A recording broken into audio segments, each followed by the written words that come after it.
Hello friends, आपका अपने channel prepare mindful में स्वागत है।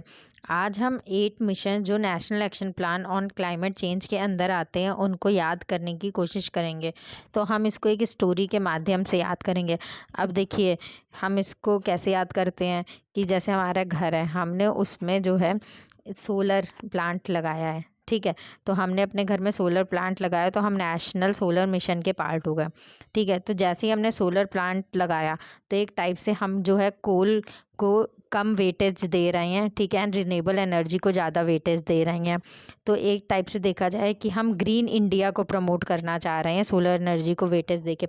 तो देखिए, national mission for green India हो गया। ठीक है, तो सोलर मिशन से national mission for green India हो गया। अब देखिए, हमने अपने घर में सोलर प्लांट लगवाया तो उससे क्या हुआ कि हमने अपने घर की एनर्जी इफ़िशियंसी को इन्हांस किया।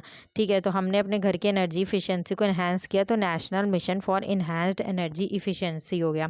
ठीक है, अब उसके बाद क्या करेंगे, तो जैसे ही हमने ये सारे काम किए तो जो हमारा हैबिटेट है जहाँ पर हम रहते हैं वो सस्टेनेबल हो गया, क्योंकि हमने ग्रीनरी प्रमोट की, हमने एनर्जी इफ़िशियंट चीज़ें बनाई, तो जो हमारा हैबिटेट है वो सस्टेनेबल हो गया। तो national mission on sustainable habitat का पार्ट हो गए हम।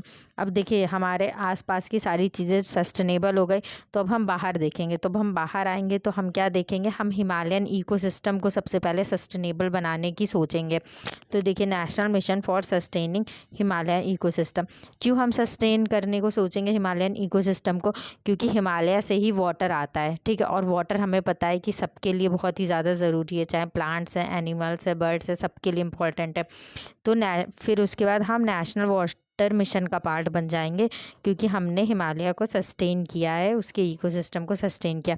अब जैसे ही हम वाटर का पार्ट बने नेशनल वाटर मिशन का, तो अब देखिए, वाटर से क्या होता है, एग्रीकल्चर प्रोड्यूस बनाते हैं हम लोग। ठीक है, तो हम उसी वाटर जो है क्लीन आएगा तो उसकी वजह से हम एग्रीकल्चर जो है वो सस्टेनेबल कर पाएंगे, इफ़िशियंट यूज़ कर पाएंगे। तो national mission for sustainable agriculture आ गया। अब देखिए, ये सारे मिशंस हैं, इन सबको एक टाइप से स्ट्रैटेजाइज करने के लिए हमें नॉलेज चाहिए होगी। ठीक है, क्लाइमेट चेंज को हैंडल करने के लिए। तो ये सारे मिशंस को लेकर के हम एक स्ट्रैटेजी डेवलप करेंगे अपने नॉलेज के माध्यम से। तो क्या है, स्ट्रैटेजिक मिशन फॉर नॉलेज हो जाएगा, national mission on strategic knowledge for climate change हो जाएगा।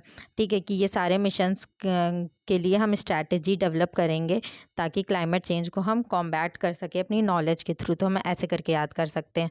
तो बताइएगा ये छोटी सी स्टोरी मेरी कैसी लगी आपको, एंड मेरे चैनल को लाइक, शेयर एंड सब्सक्राइब करिएगा। Thank you.